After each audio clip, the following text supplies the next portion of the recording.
Today's guests need absolutely no introduction, certainly to me anyway. So Mike Lee and Stephen Mix, who were my fellow directors at Workr, a business that we took literally from zero, from the ground up, to 10,000 contractors, and sold 5 years ago this month, would you believe? Crazy. For an 8-figure sum to JSA, now Workwell.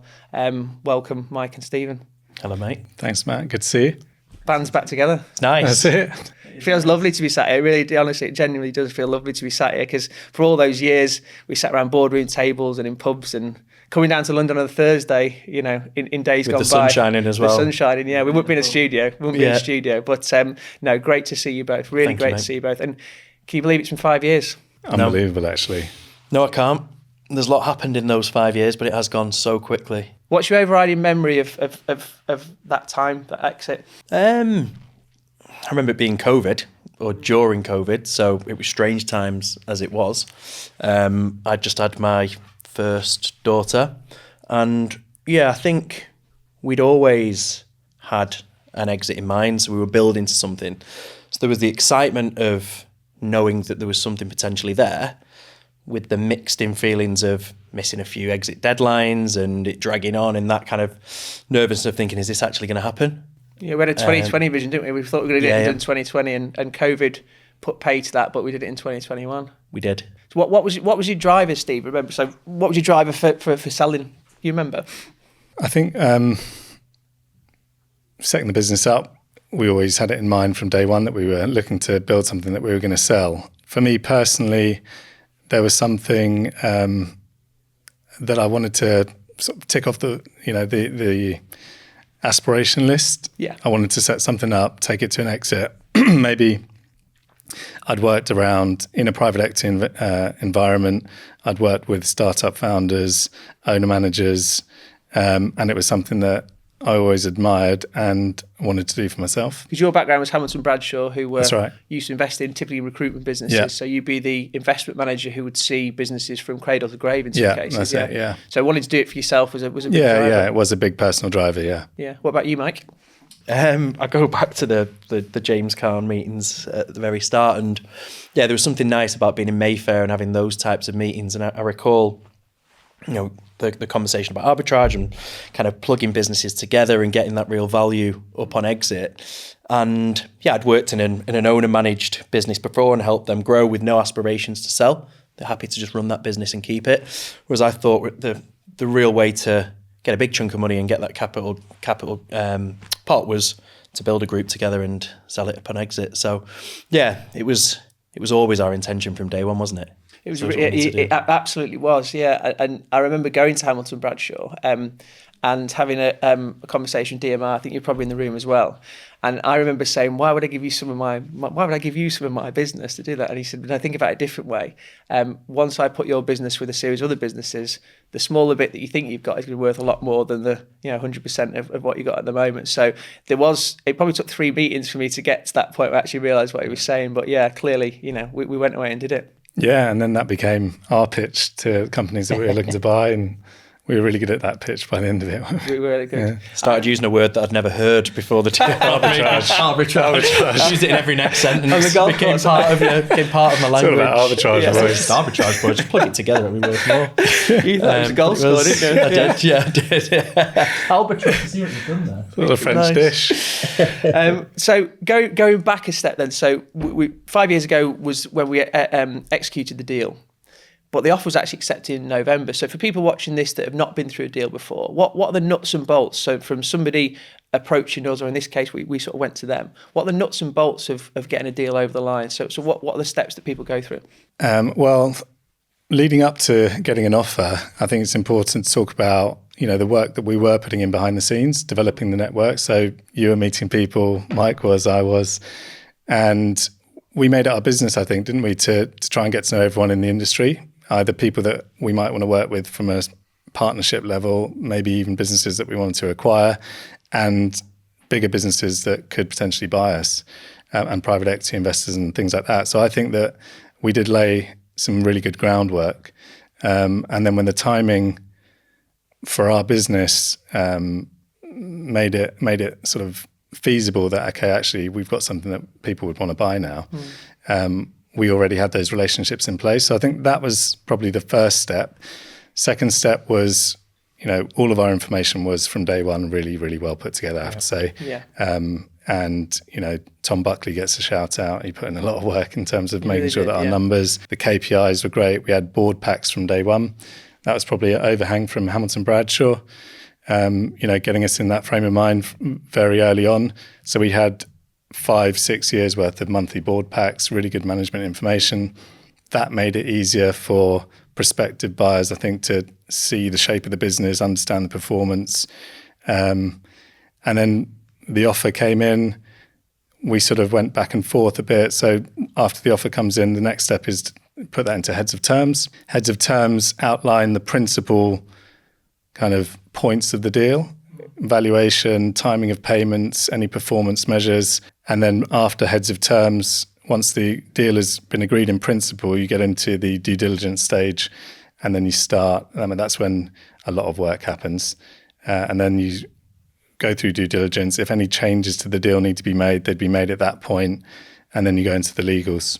Yeah. I remember getting the questionnaire through, having received one before, and we'd obviously acquired businesses where we sent our own questionnaires out, and you look at it and think, hey, I've got this. Like, look for it. Oh, yeah, I've got that. And he actually goes again, and you haven't got it at all. I've got a policy for that. And in reality, you go through, and there's a hell of a lot of work from that. When you get that questionnaire. If only ChatGPT had existed back then, exactly. Oh my God, wouldn't we? Yeah, we'd have been done a lot sooner. We'd have done a lot sooner, wouldn't we? But you have to back it up as well, don't you? Sorry, but you have to. It's not enough just to answer the question. They want to see the evidence for the answer as well. Yeah. And again, that is where, all joking aside, with the exception of a few bits and pieces that we had to go back and potentially backfill, but we were very good at keeping certainly the financial reporting side of things from day one. Of course, there's that famous story, isn't there, our first set of management accounts when we're not a million miles away from here in Mayfair with Hamilton Bradshaw, and we sat down and our GP line was £60. And our cost base was 70 grand. Yeah, I remember that well. So good financial reporting can very sharpen the mind very quickly, can't it? And that's a great example of doing it. But from that moment forward, we knew on the 15th of every month, we were having a board meeting where either we were accountable to each other or accountable to Hamilton Bradshaw in the early days. And we're going to sit down and talk about those numbers. I think that's a discipline that businesses should be in regardless of size. I really do. But it's not though, is it? You speak to so many people and something as simple as, or we now view it as, it was religious, we had to do it, but board meetings, do you have a board pack? Do you do a monthly board meeting? There's loads of businesses that don't. And maybe that's because they're not building to sell. And it's, I wouldn't say a lifestyle business, but they're happy within what they're doing. But yeah, we always knew, going back to your question about selling, we always knew from day one that was the goal. So those disciplines were important for us. And the structure of the deal, again, we've talked to various people on this show about how their deals work. Ours was a payment up front, and then we had an element of deferred. And that deferred was based on the sales we made in the subsequent 12-month period. We were coming out of COVID. We were going into a time for the economy where things were good. There were some legislative changes that meant that it was driving contractor numbers. And so it's fair to say we smashed that first 12 months, didn't we, really? Yeah, so we'd been building, but it just caught it at the right peak, really, didn't it? Which was great for us. Yeah, you've also got an eye on performance over that 12 months. So you put a bit of extra jet fuel on it. But no, we did. And I think the way that deal was structured worked for the buyer and it worked for us. We took some money off the table. We also made sure that they were buying a steady, solid business. We retained the staff, made sure that the handover of contractors was seamless, but also at the same time wanted to make sure from a sales perspective that we weren't just kind of sat on our accounts. We were kicking them on so that they were buying something that they thought they were buying. Yeah, and I think with earnouts, a lot of people are put off by them, but if it's structured well, it should be a great incentive. Yeah. I think we saw it as a really great incentive to smash the hell out of that first 12 months. And the buyers should be happy to pay it because, if it's structured right, they're paying for exactly what they want, just a bigger business. Willing buyer, willing seller, I guess is a phrase that is often thrown around. But I do remember the conversation with the two Johns at JSA, and they were really open. They said, "Listen, we can see you're on an upward trajectory, but we're not going to pay for it before we see the full extent of that." Yeah. And we backed ourselves. Yeah, we felt like it wasn't. I think you've got to back yourself, and I think it's fair. I think that's a fair deal. You pay for it. on the back of that performance. So yeah, I think it worked for both of us. So for anybody watching this who's thinking about what makes a business attractive to sale, we've talked about the financials and making sure the reporting is up to date. We've talked about a strong sales line. One thing I do remember about our business was that our GP number always moved forward. We're going to talk about acquisitions in a bit, but that GP number, if you look at the accounts year on year, it was always moving forward. And ironically, COVID came at a time when our cost base needed attention, and COVID gave us almost the perfect opportunity to go back and review that and make some changes in that area. So from that point forward, what about telling the story? Like you just mentioned it there before, from very early on, we were sitting in meetings with other businesses, potential mergers and acquisitions. And Steve, you were telling them we were the best thing since sliced bread. They didn't get on board now, they're going to miss out. Yeah, a lot of people that probably wish they had joined us earlier on. Yeah. No, I think telling the story is really important, and I think that that was something that we nailed down pretty early. And between the three of us, we were clear as to what we were setting out to do. And that allowed us to tell the story really well to all the people that I was talking about earlier, potential buyers, people that we were looking to hire or businesses we were looking to buy. But yeah, I think what that point you just made about the growth is I mean, that was fundamental, wasn't it? I think the two things that we were really good at was focusing on cash and focusing on growth. And I think on that growth bit, we were always conscious of our organic growth and our growth in our acquisitions. It's dead easy to say, yeah, we've grown, but you've just acquired 2 businesses. If your actual core business isn't growing, which was mainly my responsibility, then it'd be dead easy to say, don't worry about that forecast, we've smashed it. Yeah, but we bought 2 businesses. So yeah, we always had an eye on our organic growth, plus what can we squeeze out of the acquisitions that we'd done as well. But yeah, I do remember some of your meetings, Steve, back in the early days when we're under a year old and trying to buy businesses that are 20 years old, more established. Lads, join the party. Come on. Tell them it's 50-50 or there's it's 50-50 or there's no deal. What, with a straight face? I won't name the business, it's not fair, but I remember sitting in the boardroom at King Street and Steve pitching 50-50 to a business like you said that had been going 10 years, hugely successful, and we were just sort of starting out, and just with a dead straight face, and I just sort of sank in my chair a little bit like this and thinking, and we got quite close, didn't we? The thing was, and it just shows the confidence and have really good people in that room. We were different. What we were doing was different, not just by acquiring businesses and making them complementary and building a group. We'll talk about some of the things that we were the first at doing, but just having that forward thinking that we're growing your GP line, really. And so somebody looking at us would think, well, the GP's always growing. Costs, I can always do something with costs, whether I consolidate or whether I do something, bring it off in a different brand, hive it off somewhere else. The GP line was key, and through Steve and obviously your hard work, we grew that every year, which has held us in really good stead. Yep. I think, as a trio, I think we just worked really well. We complemented each other. So it definitely took all 3 of us to do that.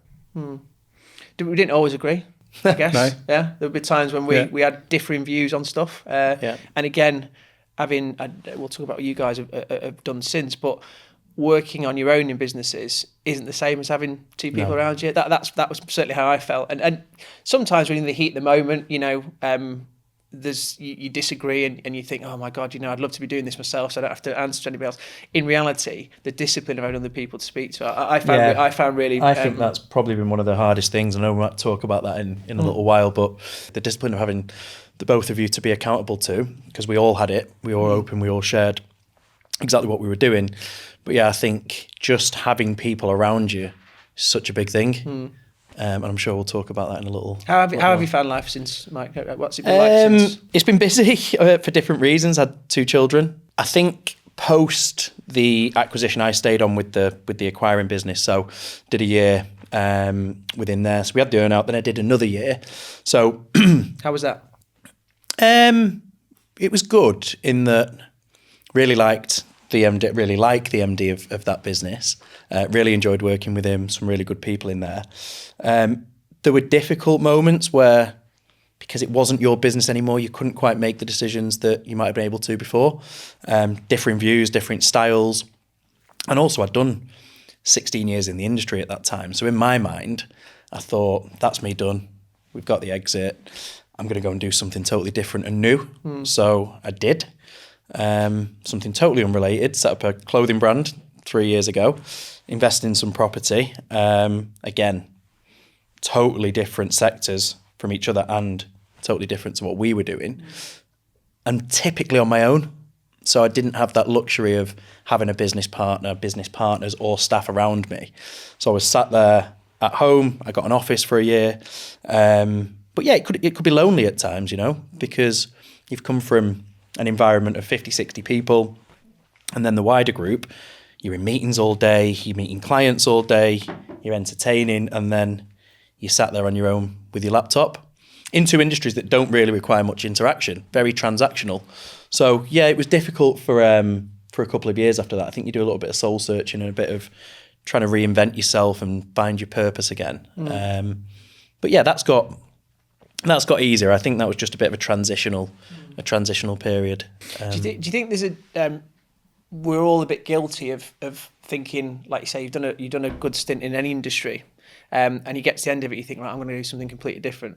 When in reality, what I enjoyed and what I was really good at was what we were doing. So is there part of you that goes, oh, I'm going to go and do something else, I'm dead transferable, and then after a bit you're like, I met somebody who is in the recruitment sector. He owns a group of recruitment agencies, and told him what I was going to do, which was the clothing brand. And I remember him, he said, so you start with sell something you know about to people you know, sell something you know about to people you don't know, don't sell something that you know nothing about to people you don't know. I was like, well, I'm going to do it anyway. So it's kind of always been my mentality of like, no, I'll make it work. And yeah, you think after such a long stint, it might be exciting to go and do something else. It's obviously easier to carry on doing what you do and what you're good at. But yeah, I didn't for that period of time. And maybe I look back and think, I should have probably stayed in the industry full time. Possibly. What about you, Steve? When we sold the business, I suddenly found myself with nothing to do, and I think that was the hard thing for me. A lot of, I suppose, my identity was wrapped up in my work and in the business, and I was so focused on taking it to an exit. And you know, we were head down for 6-7 years by the time we left. That after I did leave, after it was all over, I found myself not really knowing what to do with myself. Yeah, 100%. And I didn't find that easy, if I'm honest. And, you know, this stage of our life as well, I turned 40. So classic midlife crisis type, moment. And I was questioning what my purpose was and things like that. So I think that was probably the hardest bit for me. And of course, you've got restrictive covenants. So you think, well, I can't go back straight into the industry. So you have to find something else to do. And something stuck with me that I'd heard before, which is when you don't really know what to do and you don't know what to focus on yourself. So I ended up doing a lot of soul searching, like you said, Mike, personal development stuff, and just figuring out what to do next with my life. And where are you today then? So you both said like a couple of years where it's tough. What about today? How are you feeling about things today? Better than I was. Yeah. No, I came around. I think that the great thing about having a lump sum of cash is it does buy you time, and people talk about choices, time being the real currency, and it's so true. Like I was able to dedicate time to personal development, working on myself, which is a real luxury, and work on relationships, because some of those had suffered or had never even gotten off the ground because of work. So yeah, I really benefited from that time to figure out what I wanted to do with myself, and I ended up thinking that I wanted to do something with more purpose, I suppose, than just making money. Hence, I set up a charitable foundation a couple of years ago with 2 amazing trustees, providing financial education to young people. It was just something that I realised was really important to me, and a thread that whatever I do next commercially, and I've set up a business now back in the same space that we were in, I want there to be that thread of purpose. And how is the charitable stuff going? I've seen that online. What's it's going? Great. Well, the funny thing about setting up a charity is going into schools. Is that sort of level? That's right. So 16 to 25-year-olds, we go in and teach young people. It's all about financial empowerment through financial inclusion and financial education. So often helping young people in deprived areas through colleges where English often isn't the first language, or you've got a lot of vulnerable children, lots of young people on bursaries, and it's teaching them to get into a money mindset, start thinking about money differently, and think of it as a tool and how it can be used to empower themselves. And so it's a completely different kind of satisfaction to running a business. But I have to say that when I set up a charity, I did think that it was going to be dead easy and people would swing the doors open. Oh, here we come, here's a load of money and off you go and stuff. But it's like having a business, you're selling again. And it's just like having a startup. So, but as I say, completely different type of fulfillment. I think I remember you both. I think I remember meeting you about 6 months after the earn-out. You both hadn't really done anything. You're like, I'm just sitting, I'm just waiting, I'm just finding out. What have you done? I was like, everything. I just ran into Giorgio Armani over there. I just ran into everything, because it was because I was trying to find something. Yeah. Instead of taking the time to actually find it, I was like, if I run into things, I'll work out what I like and don't like. And now I'm doing a little bit of unwinding on some of those things. So, I wish in hindsight, you look back and think, I wish I'd have just slowed down. Well, I was really envious of you. Yeah, but I get that all the time. People are like, you're doing really well. It's like, but you don't see what's going on under the bonnet in some of these things. It might look great that, you've got a couple of new ventures, and because of, if you look at the property bit, I was and still am doing stuff with people in recruitment that wanted to invest in property, which was a really nice play. We were finding people in recruitment who had a little bit of money lying around properties, putting a social housing lease on them for them, and we still do that, just not in the same scale that we were doing it. So there were some nice things, but in hindsight, you said, how do you feel? I wish I'd just taken a little bit more time back then, because the money doesn't last forever, and unless you invest it wisely, you then get the anxiety of this money's going backwards. Not always going backwards, but it's not, unless your spending habits stay the same. We're not earning maybe as much on a monthly basis as we used to be. So, I think a message for anyone that would be thinking about that is just expect to do a little bit of soul searching, find your purpose. And if you've not thought about it before selling, take a real long, hard look at that. And it's kind of 3 different answers to the same question, all of which I could probably summarise saying none of us had a plan, really. None of us had a proper plan, which if you think about the meticulous planning that went into 6 years to sell a business, from the minute we set up, with Hamilton Bradshaw, from the first acquisition, from buying Hamilton Bradshaw out, from launching internationally, from doing the backup, all the milestones that we ticked off on the way, 10,000 contractors. It was meticulous. It was like it was set in, almost set in stone. With some, we had to pivot a few times, but having done that level of detail for a transaction, and not to have even thought, as I didn't, what's going to happen afterwards, just to think. Because everything's always worked out in my life before, I'm just going to learn to play golf. I can honestly say I don't think I gave it one thought. No. I don't think I ever thought, what am I going to do after this? Never, not once. Because you are just in that role of just, and the identity bit you mentioned before was quite important actually, because you spend most of your time at work in the role that you do. And that does become your identity. If you're meeting clients, taking people out, managing a team, you put on a certain level of performance. And then when that stops, well, that is a big part of your identity. So I think that's a really good point. I hadn't thought about identity, but I think that's, that's key. Well, if you're doing 40, 50, 60 hours a week, as typically business owners, even the ones I speak to now, that was doing that 56 hours a month between us.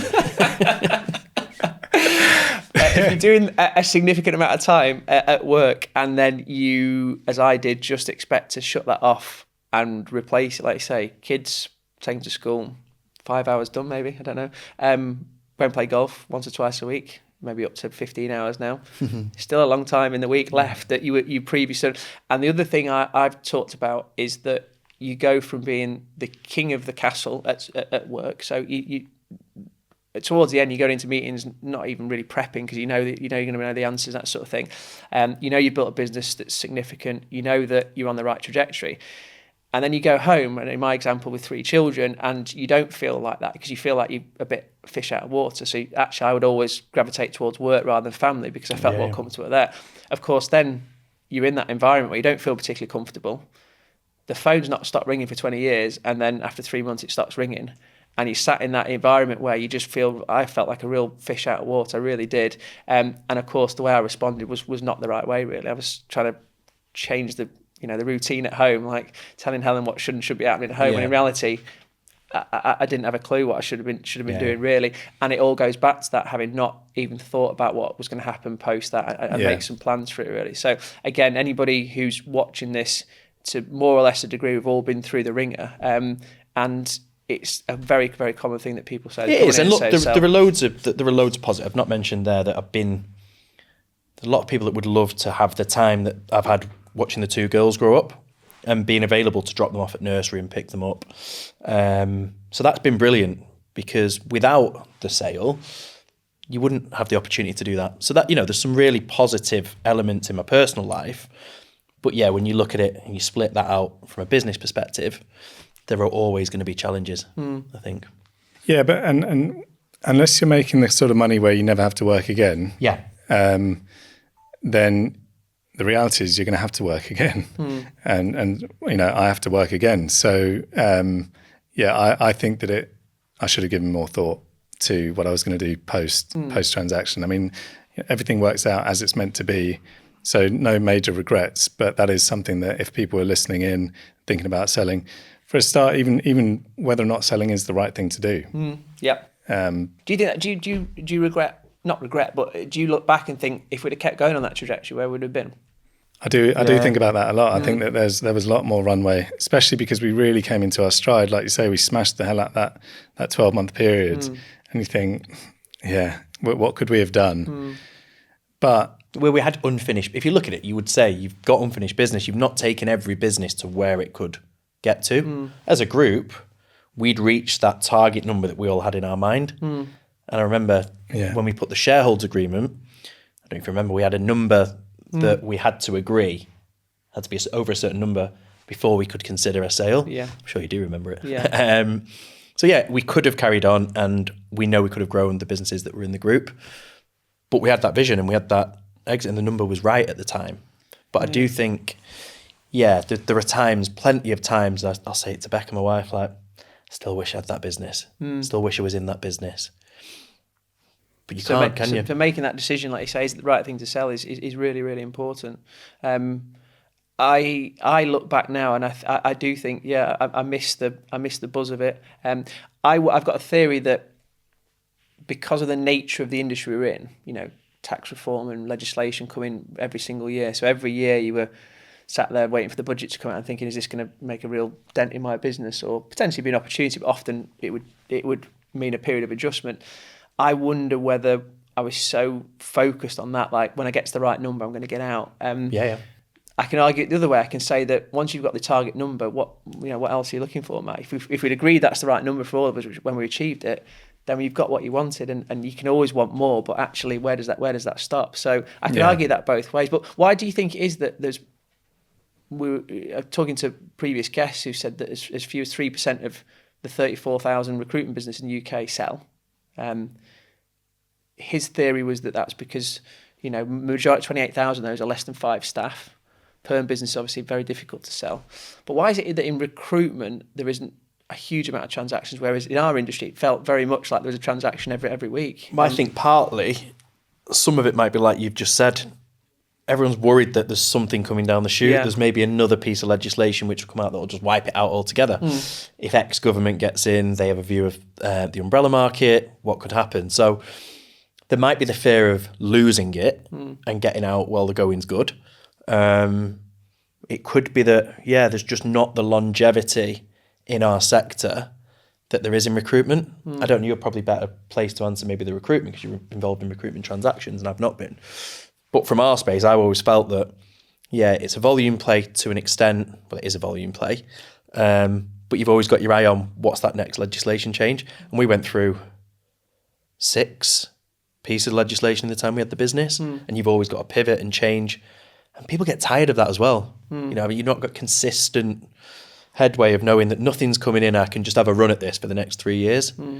So maybe there's a fatigue element as well. Yeah, it's a sales business. So every time you get to the first of the month, the clock's reset. It's a sales business, but with the added complication, if you want to call it that, of constantly keeping an eye on legislation. The goalposts are moving, you know. Yeah, I know remember every coming back- sales job, the goalposts move to a degree, industries change, approaches change, but we're talking about fundamentals of actually what is he physically selling and the bones. Well, you remember of it. coming back after Christmas and going, I hope everyone comes back in January. Yeah. You know, you'd close your payroll off before Christmas, right? I've got that number.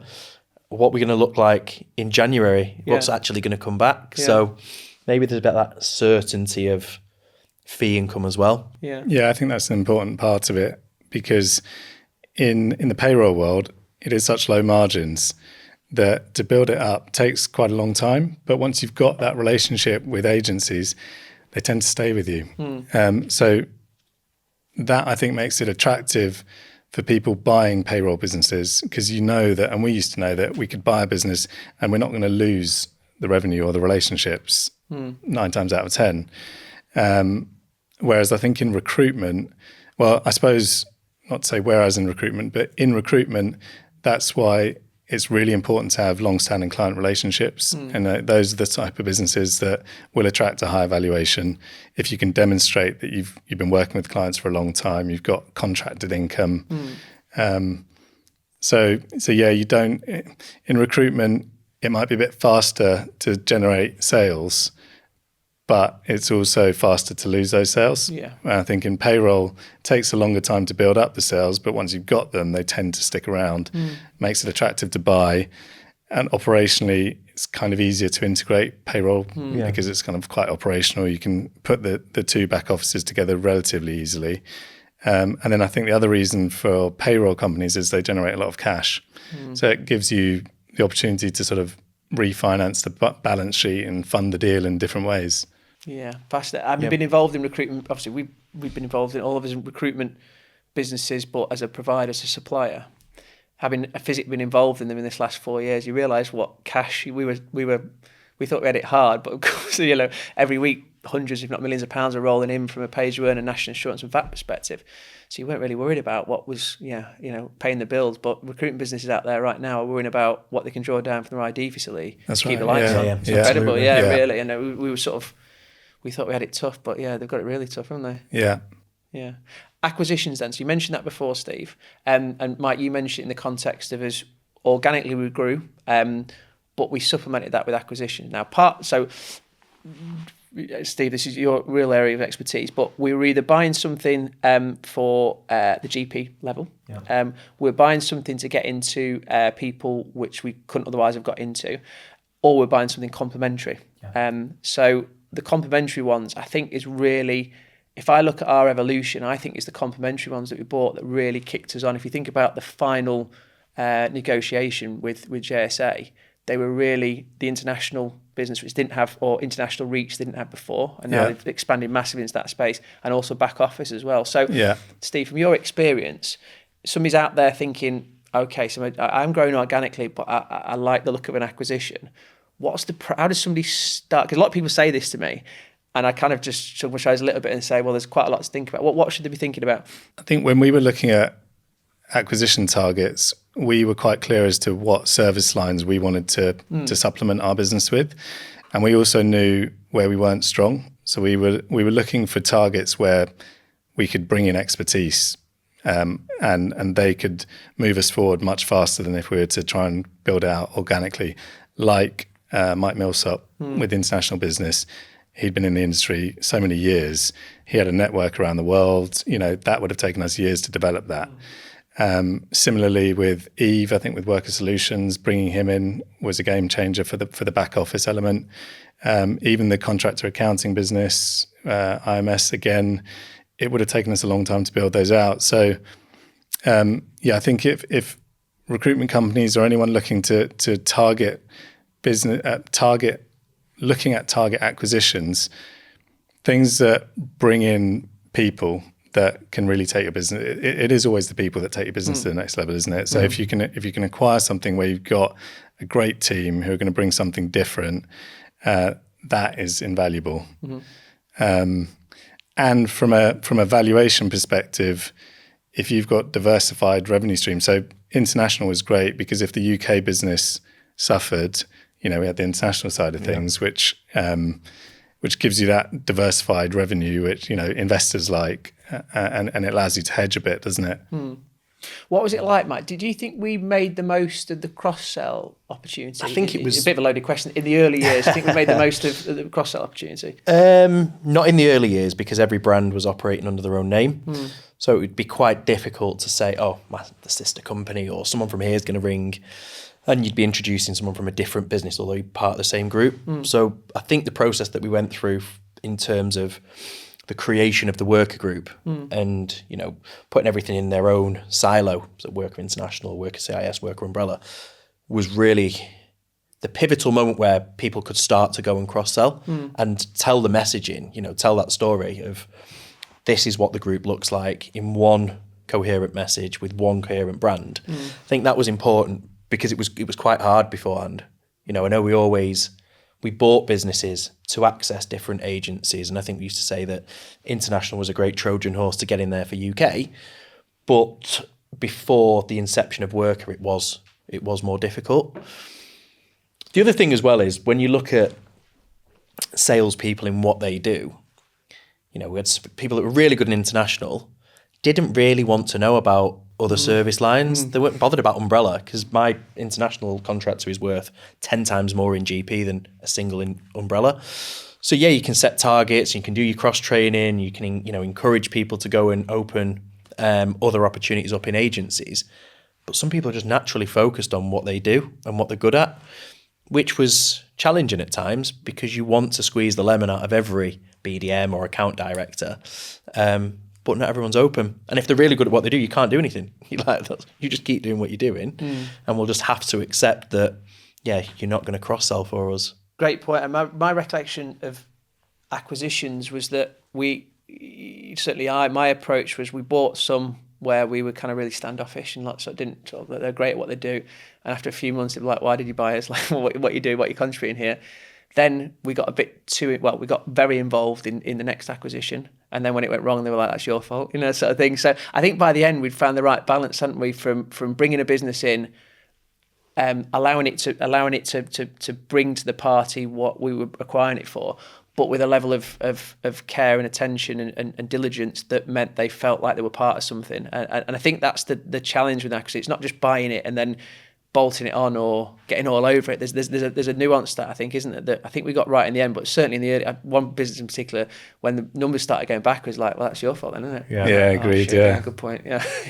Probably shouldn't have we got didn't know what involved. to say either. There's the cultural element as well of bringing in different dynamics, different locations. Manchester and London, we were bang in the middle of it. So we probably hired a certain type of person in the early days that was a little bit more boisterous, liked a night out, because that's what we were like. And selfishly, when we set the business up, we set it up in Manchester. Yeah, first to attract the right talent, but secondly, because we'd never worked in Manchester before. We wanted to work in Manchester. So naturally you attract the type of people that you want in the business. We bought businesses out in Yorkshire that were out in the hills. And that would be a very different dynamic and different culture to what we were fostering in Manchester and what we were buying in London. So you laugh at like Emmerdale, yeah, like Emmerdale, absolutely.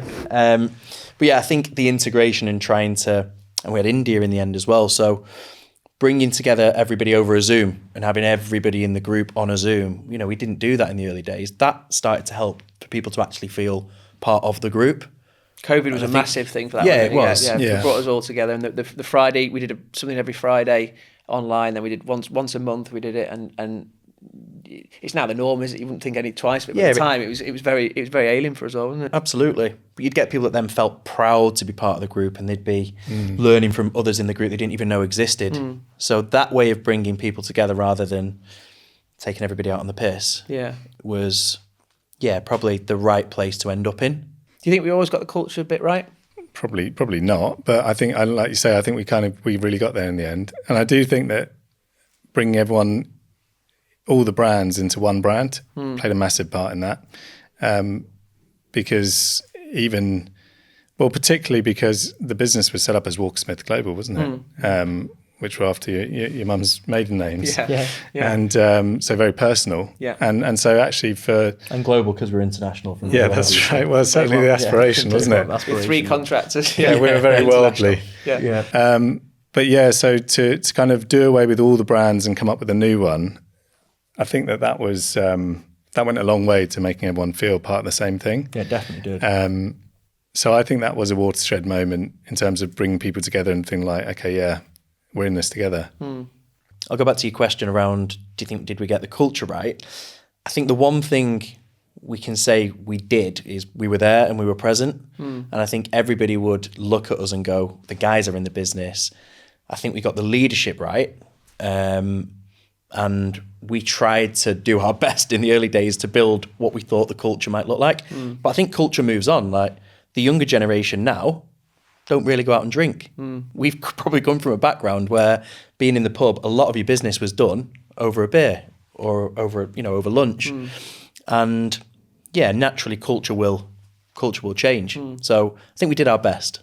Don't think we always got it right, but I think we did our best. And we tried to change it when we identified that we weren't getting it right. Yeah, I agree. I think there was one Christmas party in particular that it probably did go too far, and that was definitely a watershed moment for me. There was, you come away with, you're talking to people about what happened on the night, you're like, oh, that's not really what I want to be associated with, or what our business to reflect, I should say, rather than be associated with. And I think from that moment forward, I think it was a change. And shortly thereafter, obviously COVID came in, that gave everybody a bit of time to reflect and go away. And then by the time we came back, we were a leaner business anyway. And by then we were really focused on the exit, and I think that drove behaviour as well. But yeah, real fascinating point, because we are from a generation where business was done in the pub. It really was, and I still maintain to a degree that going out with somebody in that and sharing that experience, there's very little other. In my experience, there isn't anything else that really can replicate that. Some people have talked about going out and doing a high rocks together, where you're in the trenches together. And so I take that point, I accept that. But sitting and having a drink with somebody and maybe having a few more drinks with somebody and ending up in a nightclub or something like that, those are the things that, in my experience, wed you to a client in a way that... Barriers, isn't it? Yeah, I think so. They know they can trust you. They know you can trust you. That's why I always say, if you see them in that environment and you're looking after them if they need looking after, I think that builds a level of trust that's... a lot of business owners of our generation, that's the way they were doing their work, wasn't it? Yeah. Yeah, agreed. I think that point that you made about presence is a really good one, actually. We were always in the office, and we were very close to it, weren't we? And we spent a lot of time talking about the culture. We're talking about how people are feeling, or the way certain staff members, if they were a bit off, like we would talk about that quite a lot, I think. Yeah, absolutely. So leads nicely on to significant others then. So driving the business for 6-7 years as we did, achieving that exit, we talked about what it felt like afterwards. Steve, you mentioned before you felt relationships suffered. Did you realise they were suffering at the time, or was it not until afterwards you realised, actually, I'm miles off this? For me, I had an inkling, but it wasn't really until work stopped and it was like you're shining a light on yourself and what's happening that I realised I wasn't in the right place on a personal perspective. What about you guys? Well, for me, I think that I was single going into it, and I think that the focus on the business meant I never really took relationships as seriously, because I was always thinking about work as a priority. So a lot of relationships just never really got off the ground. So that has been something that I realised post deal that this is what it feels like to focus on a relationship. Yeah. What about you, Mike? I think the kids have been a big part of it. Obviously, when we had the business, I didn't have kids, and there was a lot of travel, a lot of entertainment, a lot. Now I couldn't do that now if I wanted to with the family. It wouldn't be allowed, but two, it just wouldn't be right. I think different times. The selling the group at that time was right for the family. We started a family, we've had our first child, we've had our second child now, and being able to be present and spend time with them. Would you have done anything differently? And I'm talking specifically now about the long hours, the commitment, the travelling, things like that. Would you have done anything different? And do you think if you'd done things differently, we'd be where we were? It's bizarre. I was thinking about this on the train down. Couldn't have done anything differently. Couldn't have given it any more. Your identity of seeing as many and meeting as many people as you can and building as many relationships as you can. You have to be out there. You have to be doing that. You've got to be visible. You've got to be BDing and meeting your clients. So I did a lot of it, but I wouldn't swap that for the world. That was my identity at the time. And yeah, I was well known in the industry, which is what I wanted, but I also wanted that network of clients that would become mates, and a lot of them did. So I think from an outwardly facing sales perspective, and that's what I expected of the team as well, wouldn't have changed that. I think that I'm proud of the graft we put in. I don't think that I would have done things differently. Maybe some small bits along the way, certain parts that I look back on and not pleased with how I handled certain situations, but by and large, I think that in terms of the focus on the work, I was pleased that I did that. Pleased to have dedicated a period of my life to that. Pleased to have signed up to do something with you boys and did it. You know, I think that was an important part. And that's the benefit of having business partners, is that accountability that you mentioned before. But you want to feel like if you're going to commit to something with two people and we're going to dedicate the next 5, 6, 7 years of our lives together, I don't want to let you guys down. So yeah, I think I was proud with what we built. Wouldn't have done things differently. Things may have turned out differently in my personal life if I had, but who's to say? So I think the thing I wrestle with this all the time. I think about being at work. As far back as Pinnacle, when Danny was a baby, and I've left at 7:00 in the morning, and so I've not seen him before he's been up. Or he's been up during the night, sort of intermittently, and then it's 6:00, and I know if I don't leave then, I'm not going to see him for the whole day. And I remember saying to myself, I'm doing this for Helen and Danny at that point, and obviously Emily and Sophia come afterwards. I'm doing this for them.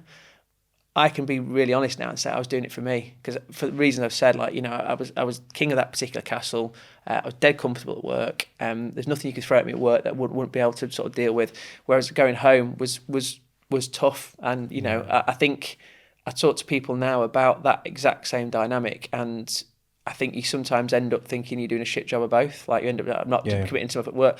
In reality, if you were at work, you're at work, and if you're at home, you're at home. I think if you draw that divide, it's got a half chance. And so if I could talk to myself from 20 years ago, 15 years ago, I would say, Matt, just when you're at home, like I talk about playing football in the garden, and your phone's buzzing, and you're like, it's like a weight, isn't it? On you, you think like, I've got to go and answer that. And you're sort of looking at it, and your mind's already elsewhere. Trying to, as best you possibly can, focus on work when you're at work and home when you're at home is the only tip I can give for somebody, and it's something I'd try and do differently if I had my time again.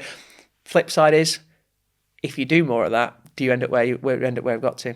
Was it that sacrifice? It's that balancing act, isn't it? And I think it's impossible to get it perfectly right. But I do think, like you say, once you've left the office, nothing is that important on your phone that'll come through. And if it is, they'll ring you. It feels like it is. But when you're in the moment, you will answer an email or you will answer a call. But actually, being able to just leave the day behind, focus on the family. Similar at weekends, you find yourself answering emails at weekends and of evenings. It's like nothing's that critical. But once you're in it, you do think it is. And I do find it hard to, separate work and home, particularly if you work from home now and again, because that is your environment. So, I think it's a really good point, and it's something that I think everyone should work on. They talk about everyone's got 4 hobs: family, health, work, and friends, maybe. And you can only ever have 3 maximum on the go at once. So something always has to suffer. And if you want to be really successful, you really only have 2 going on at once. So I think it's sort of inevitable, isn't it? And I've probably, during that period, there were probably 2 hobs, and that allowed us to do what we did, I think. Yeah. And so other things definitely suffered. And linking, because you guys obviously, you work in different, albeit in different environments. I know, Steve, you're back doing some payroll related stuff. What do you think is the future of work? So I'm thinking specifically about people that are working from home, which is something we talked about. I'm thinking specifically about people missing out on the office environment that we've all said we really sort of enjoy. What does that look like for people? Do you think young people coming through now that are working at home, predominantly it's hybrid working? What does work look like for them going forward? Do you think they're going to the gym rather than the pub? Yeah. All the things we talked about today. What does it look like for them? So many of my opportunities and the progress that any progress I made in my career so many of them came from relationships built around the office. Even just being present. I remember very early on, I got an opportunity when I was at Hamilton Bradshaw, and I was there in the office late. I was the only one there, and maybe with Deepak, I'm sure he would have been there. But James was there, and James was in a meeting, and he popped his head out to see who else was there. He needed someone to come in and take some notes or something, and I was there. As a result, I got into that meeting, and then was able to take advantage of the opportunity that was given to me. So, and then just, walking to get a sandwich at lunch with people.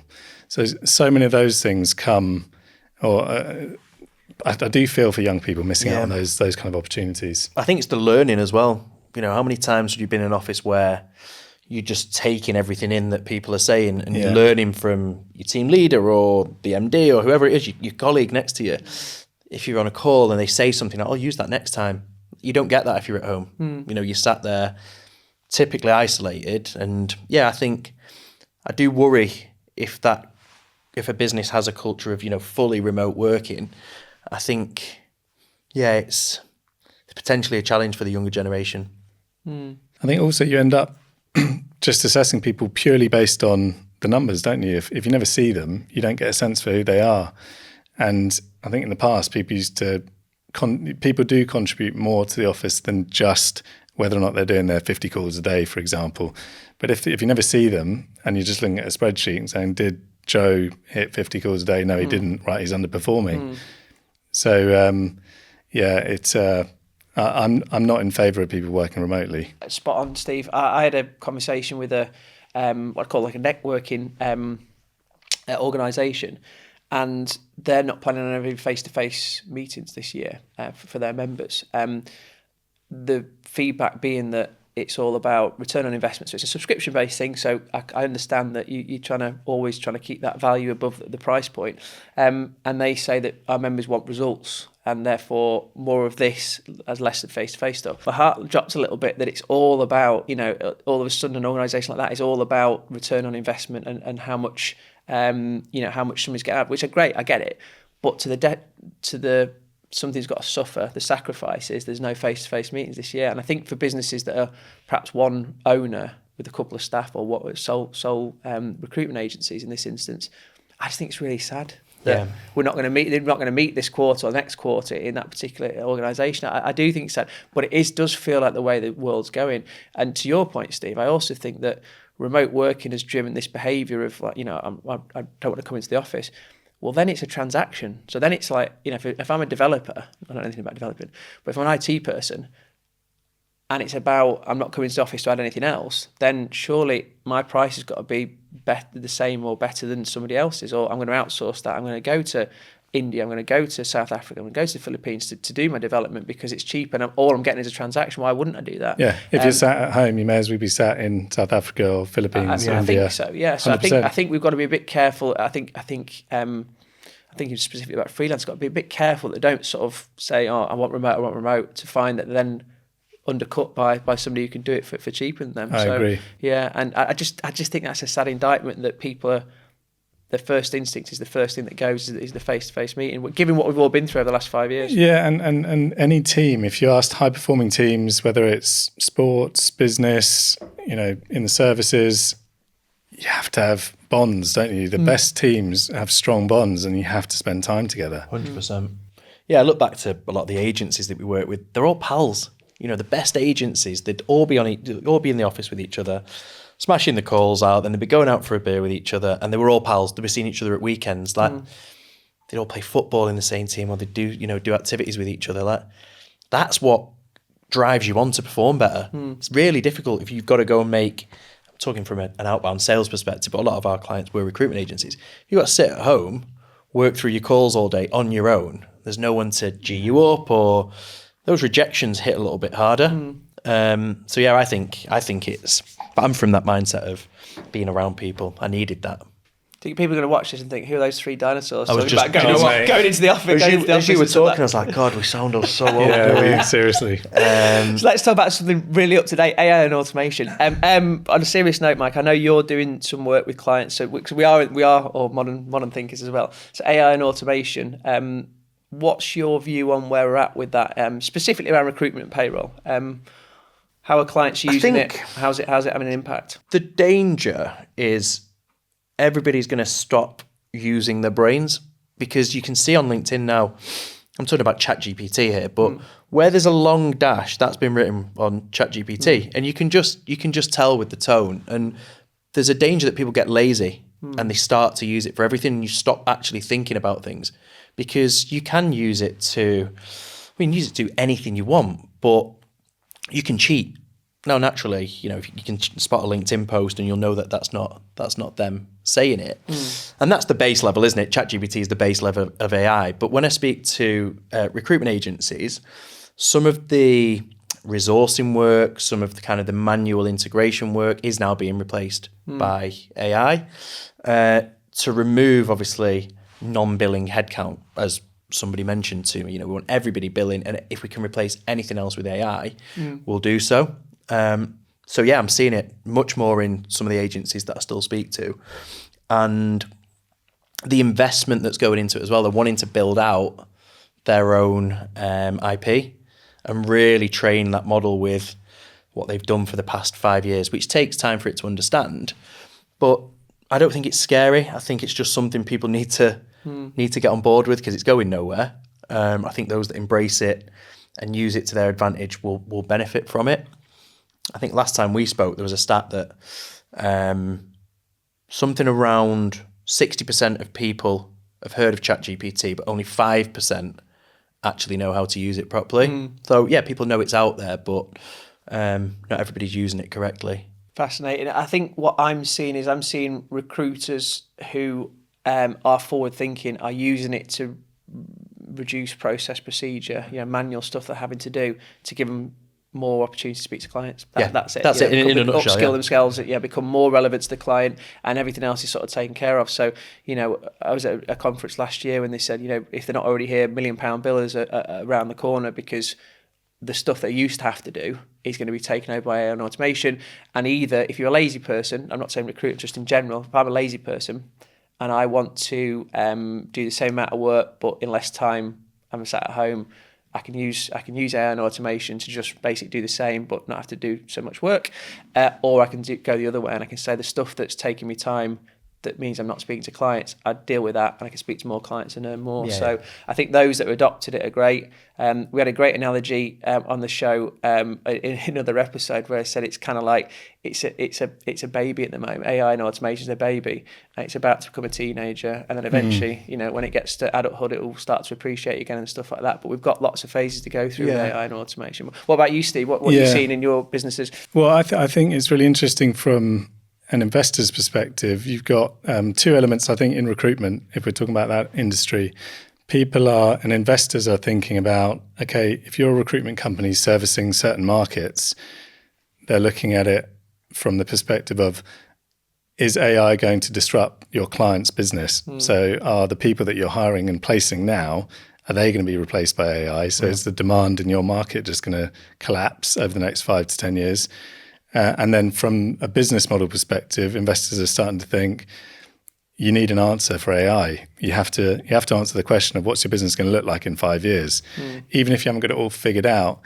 But if you're going to take a business to market to try and sell it in the next 5 to 10 years, you are going to be taking it to market alongside other companies that are setting up today that are AI first, that are starting off as a tech company and putting a service wrapper around it. And so if you haven't got an answer for how you're going to compete with those type of businesses, I think you're going to be behind. Yeah, that's good. I like that. And in terms of the payroll business you're doing now, is that been part of how you've built it? Because again, you're talking when did we set it up? 2014. So in 2014, Yeah. it was handwritten forms that we were keying up. We probably were a bit outdated. We really do sound like dinosaurs now, but it's handwritten forms from contractors, keying it into the system, then repeating in the payroll system, and so on and so forth. So yeah, what are you seeing in the business you just set up? Yeah. So definitely coming at it from a tech first perspective. Yeah. And this was one of the things that I look at from the Workr Group, where we had so much runway left because we never really invested in our own tech. And I think that was a conscious decision of ours. But the industry is still quite old fashioned. There's a lot of opportunity for tech. And then you can apply AI to that to do a lot of the stuff that we were hiring people to do. But at the same time, it creates other opportunities for different types of roles. The other thing that I suppose to be mindful of in this space is something that Mike touched on, which is you can spend a lot of money. You can spend a lot of money and not necessarily get it right. Like you say, it is a baby. So I think there's a lot of people selling AI tools or selling AI development, and it's really hard to navigate that and know where to put your pounds. Yeah, it's choosing what exactly you need, because there are so many AI applications and AI tools out there that you could just get caught down a rabbit hole. You want to use AI for marketing, you want to use it for your payroll processing, you want to use it to parse your CVs and simplify that process. It's overwhelming, and you start researching which is the best tool for it. So just drip it in to the areas that really matter. But we were talking about AI agents answering phones. Obviously, you've got chatbots, but the next level is you can train, obviously, your AI agents. And a pal said to me, I'd prefer to speak to a clever robot than a thick human. I was like, well, that's fair, as long as you get the right result. Do you know what I mean? If they're going to answer the question, but I've got to wait 10 minutes to actually speak to someone, I'm good with that, as long as there is a fallback option. If I do need to speak to a human, I can do so. But I thought that was quite interesting. Like, as long as you get the right answer and it's dealt with quickly, are you happy with that, or do you feel like you've been duped and you should speak to somebody? I ordered some bunk beds about 3-4 months ago, and I was on the phone, and there was a slight delay, and I thought this is a bit strange. I thought it might be a call centre where there's a delay on the phone, and then the lady on the other end of the line started laughing at a point that wasn't really very funny, and I thought definitely a bot, because my jokes are not that funny. Yeah, 100%. Yeah, you tell the stick one. That's why you're using it. Is that what's brown and sticky? She just burst out laughing. Is that why you're using AI to make yourself feel good? Just laugh at one of my jokes. I've got a bot that laughs at all my jokes. Yeah, specifically. No, but I think remember back in the day, it used to be the case that people didn't want to talk to someone overseas, and it used to be like, oh God, there's someone that's sat in a different country. And I think that AI bots, and now it's completely acceptable, isn't it? You just assume absolutely. That and it's fine. And I think that'll be the same for AI bots. Yeah. It's really, just on your point, Matt, a serious point, that I remember I was working at Abbey Santander as it was, and you may or may not remember, but there was a real push for everybody to call the call centre, to the extent that they had phones in the branches. So you walked in, it's like, no, I can't speak to you, need to phone. That's what happened. And there was a huge backlash from that. As soon as they took the phones out of the branches and said, of course you can come into the branch, but why don't you want to, wouldn't you rather call from your own home or on the move or whatever it might be, or go on the internet and do it? Of course, people all of a sudden, they feel like they've got a choice, and they pick the easiest one, which is the call centre or later internet banking. But the point, when you try and force somebody to do something of that nature, that gets their back up, it really does. So, yeah, a working example of where trying to force somebody to do something just doesn't work. And going back to 25 years ago, we are dinosaurs, aren't we? Once we read this back, Happy National this back, we'll be like, do we want to talk about Taylor Swift or something like that? Should we talk about something that's really relevant? Listen, guys, we could sit here and Thursday afternoon in London, by now we usually would be in the pub, but unfortunately I can't drink at the moment, not for another week anyway. But we can. You absolutely can. I'll sit there and watch, and we can spin a few stories that are not fit for this podcast. But finish it off for me. So, Steve, if somebody's in recruitment or contractor payroll and is looking to exit, what 2 things would you be saying to them they need to be thinking about?